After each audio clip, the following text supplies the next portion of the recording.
Psychology and physiology are no longer than two parallel sciences, but two accounts of behavior, the first concrete, the second abstract.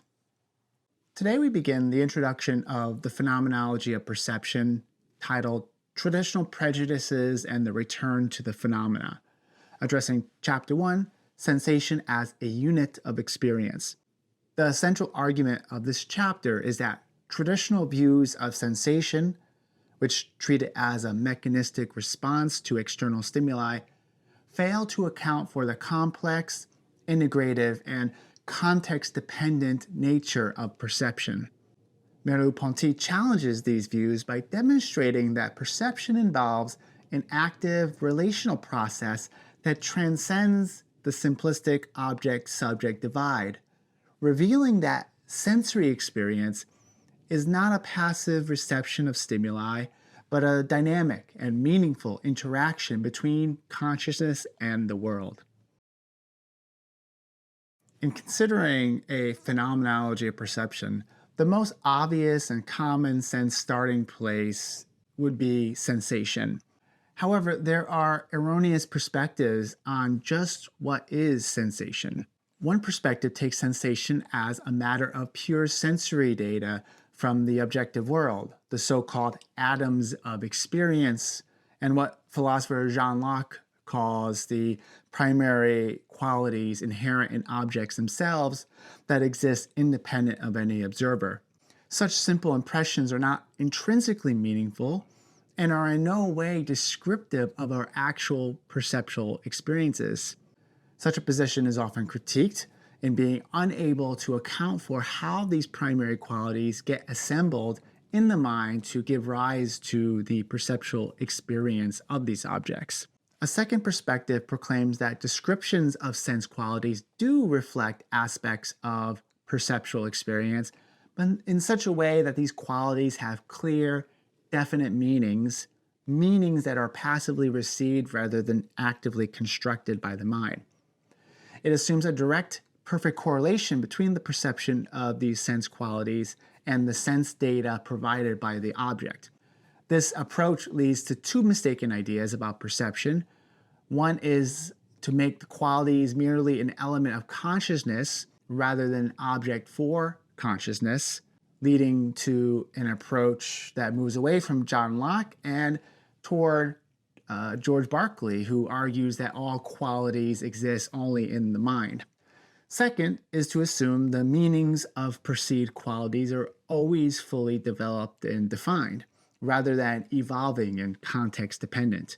The second mistake is reflected in what's called the constancy hypothesis, which suggests a direct and consistent relationship between sensory stimuli and their corresponding perceptual experiences.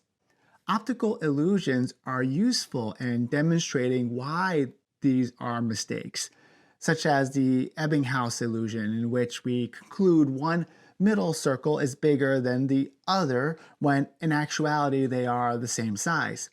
It's the way our minds interpret the context of these two circles that leads to the perception of any difference.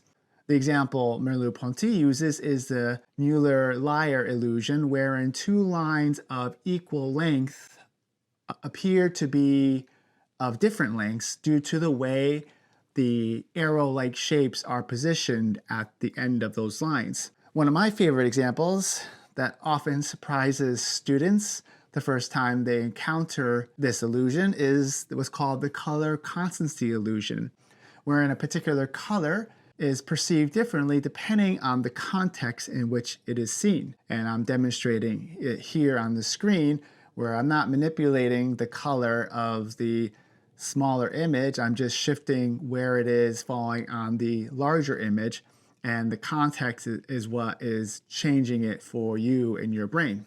Some of you may recall the viral image of the dress that was leading to very different interpretations about its color. The reason for this discrepancy among different interpretations has been attributed to the individual differences in how people interpreted the context that the dress was being presented in.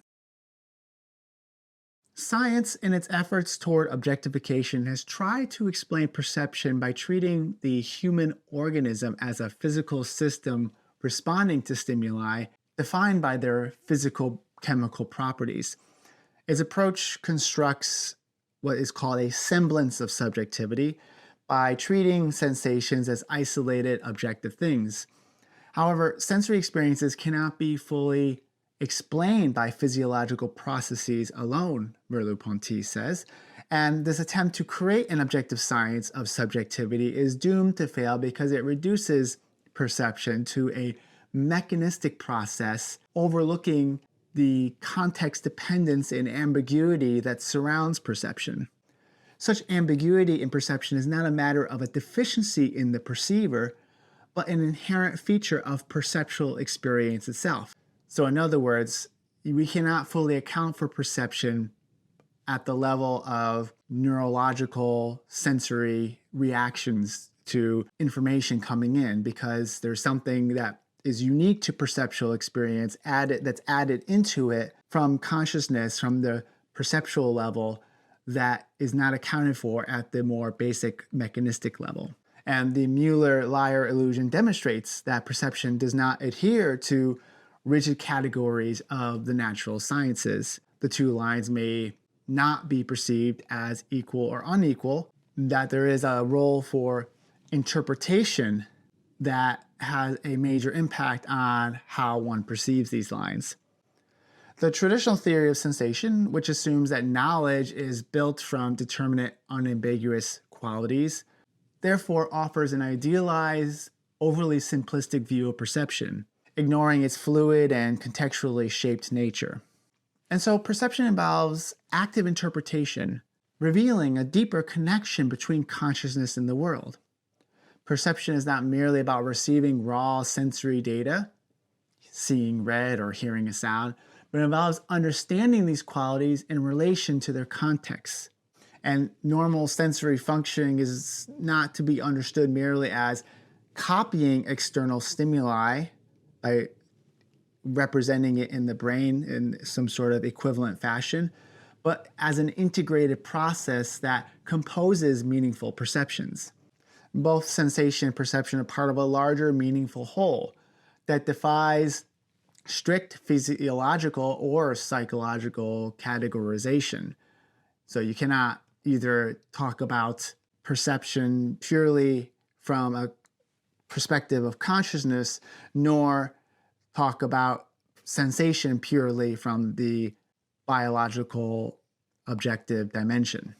Consequently, psychology and physiology are not separate parallel sciences, one dedicated to sensation, one dedicated to perception, but are two perspectives on the same behavioral phenomena, one concrete, the other abstract, psychology being the concrete science and physiology being the abstract science, which is the reverse of what we might typically think.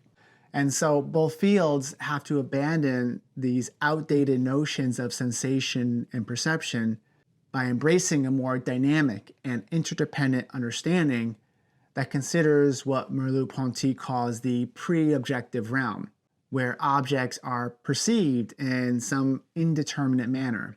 And a consideration of this pre-objective realm will be necessary if we are to understand the nature of sense experience. Merleau-Ponty's critique of sensation plays a pivotal role in his larger philosophical project, redefining perception as an embodied, pre-reflective engagement with the world. For him, perception is not something that happens after sensations are processed by the mind.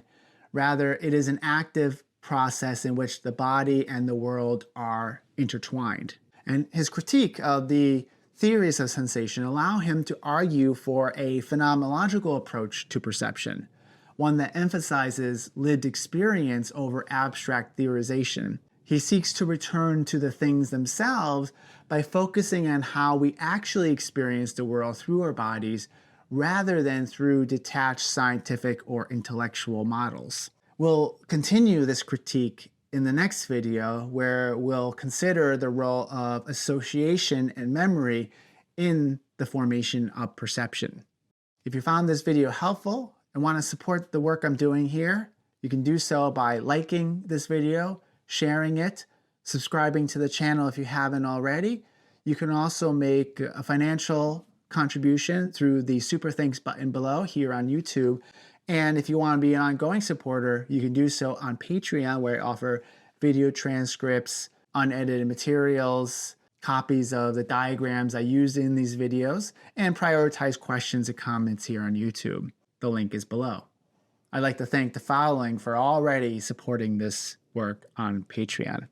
When possible, I'm going to try to keep these videos shorter and more focused on a single chapter or section.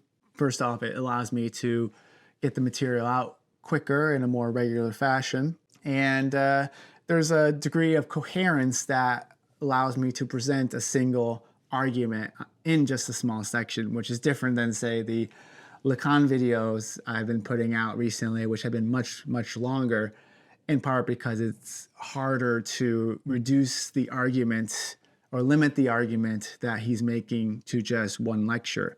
So to the degree it's possible, I would try to aim for these more time-limited, focused videos, which has been the way I started this channel and what I hope to continue to move back toward. So thank you for watching to the end, and until next time, be well.